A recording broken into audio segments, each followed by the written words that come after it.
What is it that men suppress? They suppress what can be known about God. And here's what it says. It's plain to them because God has shown it to them. This isn't by chance. God has made a distinct effort to reveal Himself. In other words, when man considers the human eyeball, that it couldn't work if you took any part away. And then they turn around and they say it evolved. God says, man, you are a fool. When they see a bird fly and they think, oh, that must have evolved. I was driving along yesterday and I noticed one of these great big C5s. And I was just imagining if I had Spurgeon in the car with me and we were driving along at, 65 mile an hour on the interstate, and he'd probably be terrified at such a speed and look up, and as I was seeing a helicopter over here and a C5 over there, and I was thinking what this would look like to somebody 100 years old. And can you imagine if we all of a sudden resurrected Spurgeon and I said, well, yeah, that C5 up there, that thing just evolved. There was an explosion and it kind of wound up flying up there. But you see, that's what men do. They look at a bird flying or a human eyeball seeing. The complexity of the inner cell that they have discovered, just the workings inside the nucleus of the cell these days are so complex. They blow your mind. And look, you guys can go on YouTube and you can do a little bit of searching and find some animated versions that come right out of some of these colleges and these universities. It's mind-boggling, the RNA and the DNA and the things that go on inside the cell. If any of you have seen this Expelled movie with Ben Stein that's out now, he asked one of these guys that if the cell was a Cadillac in Darwin's day, in other words, if man understood it to have the complexity of a Cadillac, what do we now understand it to be? And he said a galaxy. That's how complex it is. You know what man does? Look what Romans 19 says. For what can be known about God is plain to them because God has shown it to them for His invisible attributes. In other words, attributes. What's an attribute? It's a characteristic. They're invisible, but He has so designed something as to reveal those attributes. What has He designed? What has He done to show man who He is? Namely, His eternal power and divine nature have been clearly perceived ever since the creation of the world. You guys wondering how we were going to get to creation in all this? Brethren, let me tell you something. It's in the very creation that God reveals Himself. And man says,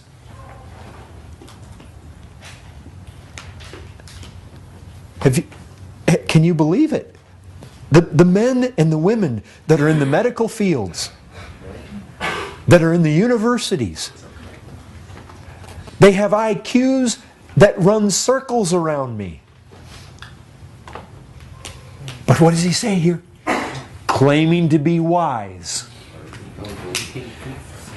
they become fools. Have you guys seen that Ben Stein thing?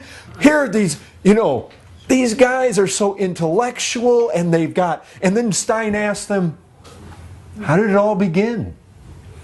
Well, they're just stumbling all over the word. I think maybe on the back of crystals. I think aliens. Yeah, that's it. It's like, this is unbelievable. These guys are so sophisticated, they're so intellectual, they're so knowledgeable, they have IQs that go through the roof, and then when it comes down to how did it start? Mr. Atheist himself, Richard Dawkins, you guys know the guy? He looks like an absolute idiot. an absolute idiot when Stein asked him, how did it all start? You know what he realizes? He realizes that it is so sophisticated, it had to have taken a knowledge form, some kind of superior knowledge. There had to be a designer. And you know what he does? He surmises that it came from another planet. Unbelievable. You want to get the guys just all stuttering and just, there it is, folks. And it's like, and you know what?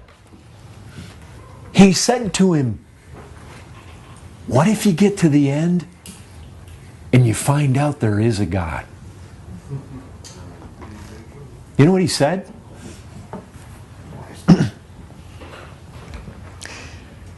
He said, I suppose I'll ask him why he made himself so hard to be seen.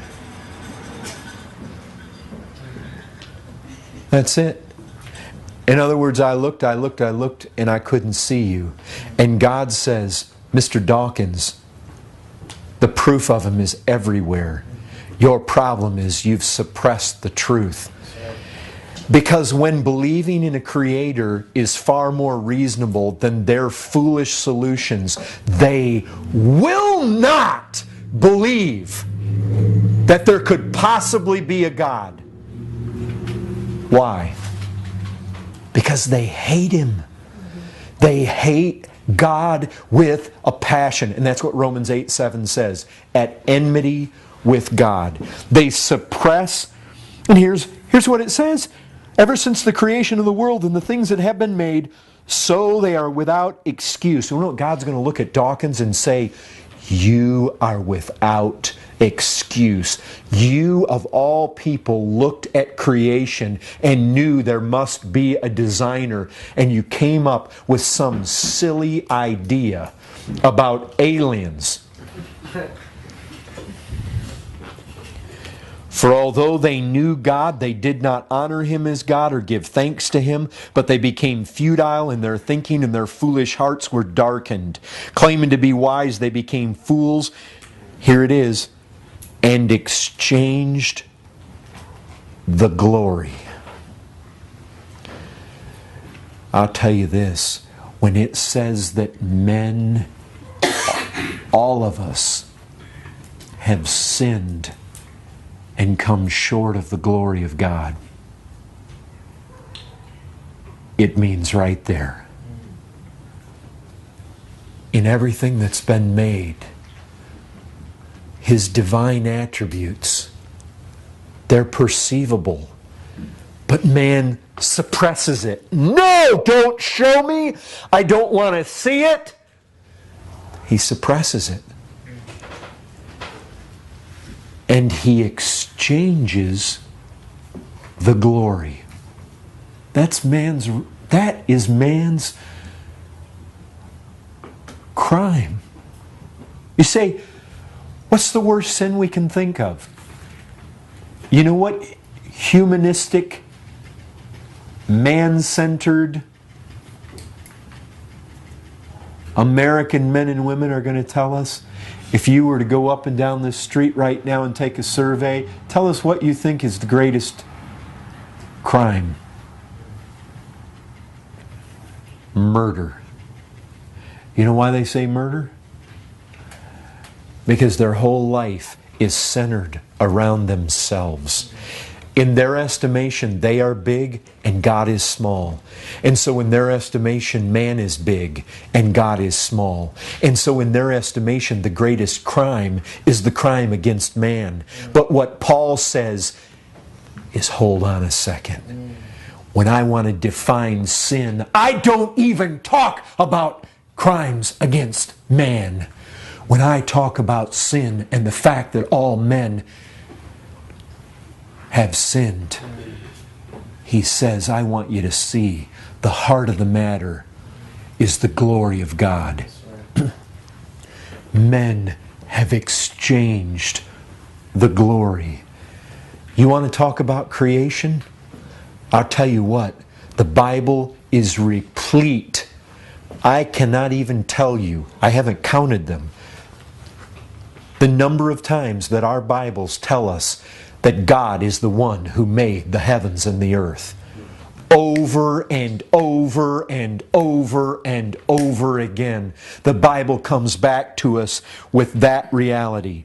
In Romans 1:25, it says they exchanged the truth about God for a lie. In Romans 1:28, it says, since they did not see fit to acknowledge God. Sin is about belittling God. Not trusting Him, not wanting Him.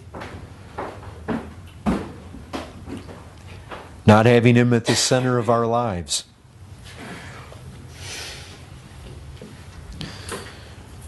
Creation figures right into the heart of this, because it's creation that shows us glory, that makes man without excuse.